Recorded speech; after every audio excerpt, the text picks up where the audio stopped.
John Wick is often talked about as just a stylish action movie with insane gung fu, flashy choreography, and a legendary body count. But what if I told you that John Wick is actually way smarter, deeper, and more thematic than most people give it credit for? Today we're diving deep into John Wick, breaking down why it works so well, how its world building is effortless, and why its story about civility, loss, and destiny elevated far beyond a simple revenge flick. And before we go any further, fair warning, this video contains spoilers for the first John Wick film. If you haven't seen it yet, pause right now, go watch it, and then come back so we can talk about it together. Trust me, it's worth it. John Wick is an action thriller wrapped in neo-noir aesthetics, blending stylized violence with a dreamlike atmosphere that feels both grounded and fantastical at the same time. From the very first moments, the film pulls you into a world that feels fully realized without ever stopping to explain itself outright.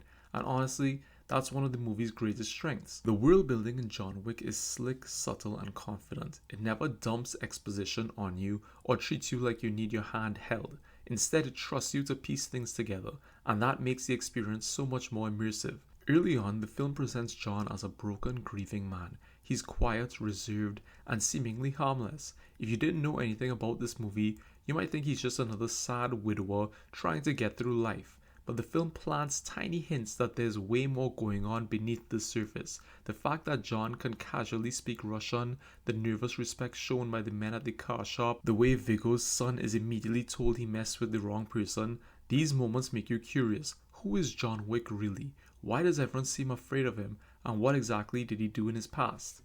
Then comes the moment that solidifies your emotional investment, the death of the dog. The movie barely spends any time with that dog, but somehow it works perfectly. In just a few minutes, the dog becomes a symbol of love, hope, and John's last connection to his wife. When it's taken from him, it's impossible not to feel his pain. You're immediately on John's side. You don't just understand his revenge, you want it.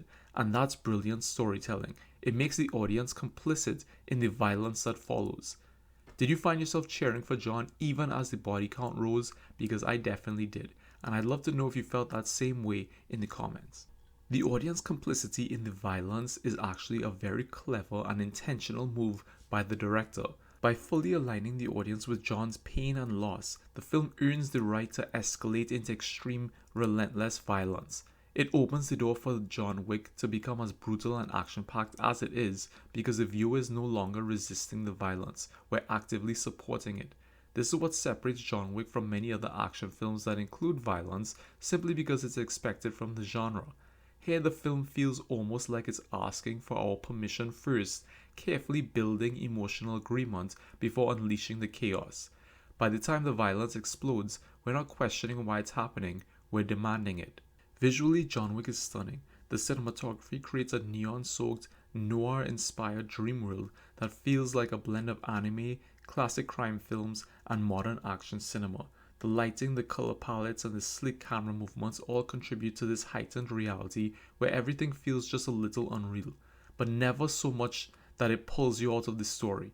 This visual style isn't just eye candy, it reinforces the mythic nature of John himself. He's not just a man, he's a legend walking through a world that already knows his name.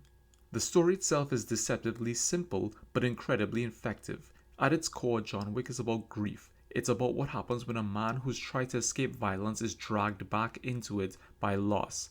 Watching John transform from a grieving husband into an unstoppable force of vengeance is both shocking and strangely tragic. The lengths he goes to avenge his dog are so extreme that they border on dark comedy, and that humor is crucial. Without it, John Wick could have easily become a grim, exhausting revenge film. Instead, the subtle comedy gives it heart and personality. Scenes flow effortlessly, balancing action, quiet moments, and world building without ever feeling bloated or boring. One of the most fascinating thematic elements in John Wick is the idea of civility versus savagery. This is most clearly expressed through the comparison between John Wick and the Boogeyman. When Viggo tells the story of the Boogeyman, he frames John as something inhuman, a force that punishes those who misbehave. The poem Viggo reads before sending his men after John perfectly encapsulates this idea. The Boogeyman isn't evil, he's a consequence, and Viggo knows exactly what John represents. What's interesting is that Viggo sees himself as the civilized one. He believes in rules, order, and structure within the criminal underworld. He pleads with John to be reasonable, to handle things civilly. Yet he also knows that John has crossed the line, that he's reverted back into something primal and unstoppable. Winston reinforces this imagery when he warns John that even dipping a finger back into that life will cause something to reach out and drag him under. The underworld is a swamp, and once you're in, it doesn't let go easily. But here's where the movie gets really clever. We're led to believe that John is the uncivilized monster, while Viggo is the composed ruler maintaining order. However, the film slowly dismantles that illusion. Viggo's true nature doesn't fully reveal itself when his son is threatened. It reveals itself when his blackmail network is destroyed. The information he holds on everyone is what he considers priceless. When it's taken from him, Viggo completely unravels. He becomes reckless, violent, and desperate. In that moment, he's no different from John. This creates a powerful duality between the two characters. John loses something priceless, his wife and his dog, and becomes uncivilized. Viggo loses something he considers priceless, power and control, and becomes uncivilized as well. The difference is what each man values. John values love and family. Viggo values dominance and leverage, and the film makes a bold choice by centering a story filled with constant killing around the concept of civility. It asks a profound question: what does it take to turn a civilized man into a monster, and can that transformation ever be justified? The ending of the film brings these themes full circle in a surprisingly quiet and emotional way. After everything John has done, he hears his wife's voice guiding him. He chooses not to die in the street, but to survive. He stumbles into an animal clinic and tends to his wounds, an act of self-preservation that mirrors his desire to reclaim his humanity.